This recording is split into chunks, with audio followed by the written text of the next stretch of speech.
So how would you feel if you actually hit your income goals this year? For years, we've been setting income goals in our business, and it wasn't really till last year that we changed things around. Every year, we write them down like everyone else, and 2 to 3 months in, we'd be really motivated in our business. And then as the months went on, we'd lose focus, we'd lose motivation, we'd get shiny object syndrome.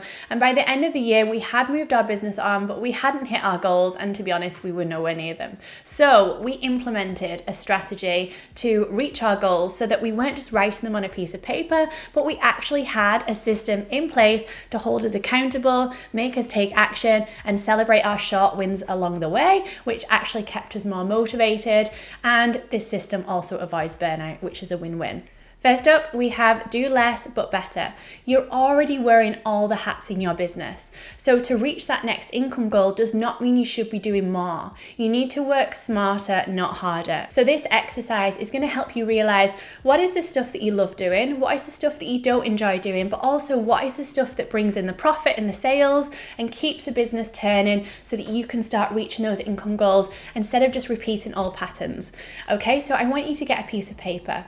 I want you to draw a line down the middle. And on one side, you're going to write at the top, drainers. And on the other side, you're going to write radiators. Drainers is all the jobs in your business that you don't enjoy doing. Admin, day-to-day running, emails, phone calls, sales calls, whatever it is, write it down, okay? And then in the other side, write down the radiator section is all about what brings you energy, what do you love doing, what do you leave and you just think, oh my God, that just keeps me going in business. I love it so much. So you've got 2 different columns now of all the jobs in your business that you have to do. I want you to go through the sections and figure out what can you outsource, what can you automate, what can you set up processes and systems for, because we want to take as many off your plate as possible, especially the drainers section.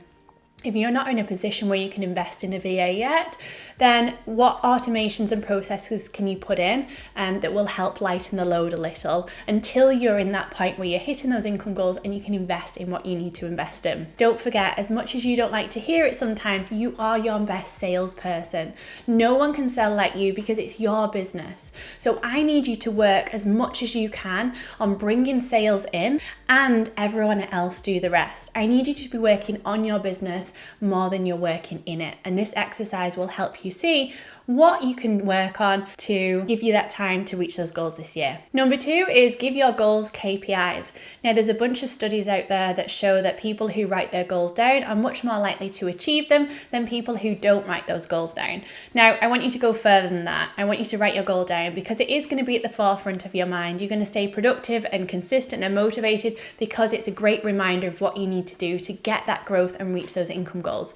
But I need you to add emotional connection to it. I need you to add a reason for why you're doing this in the first place. Now, this is the magical part because you are putting in a reason why you want them. So when you're writing down your goals, I need you to instead say, I want to make $100,000 this year.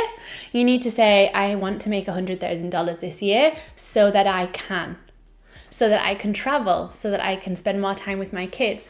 Attach something to it that's going to keep you so motivated as you go through the year to reach those goals. After that, I want you to do one more thing that is going to strengthen and give you a better chance of hitting this goal. Once you have set out these goals, I want you to work backwards and put them through as deadlines throughout the whole year. So if you want to reach $100,000 by the end of the year, what do you need to do to reach it? How much does your email list be? How much do you need to put in advertising? How many staff do you need to take on? And then put that throughout the next schedule of each quarter so that you know in each quarter what exactly you need to be focusing on so that you can reach that long-term goal and hit it by the end of the year.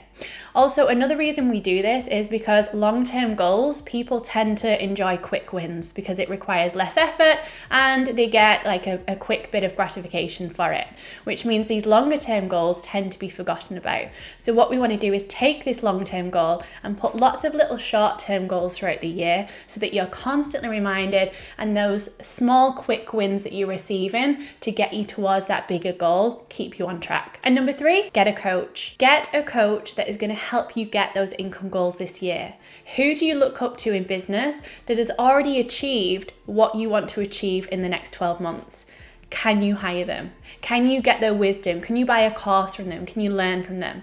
They've been through experience. They've been where you are now. They're further along, and they can just give you a little leg up. They can tell you exactly what you need to do to save time. The only thing in business that you can't buy back is your time. So don't spend time and years wasting and trial and error and trying to do it yourself. Just pay someone and invest to tell you exactly how to get out of where you are now. Just because it's a new year does not mean anything's going to change unless you change. If you're clinging onto old habits of the previous years, 2024 is going to look very much like 2023. So set those goals and get help getting there. Finally, if you love this video and would like to receive more marketing tips for your small business, then click subscribe to our channel and you'll receive weekly videos around marketing and mindset to help your business reach those income goals in 2024.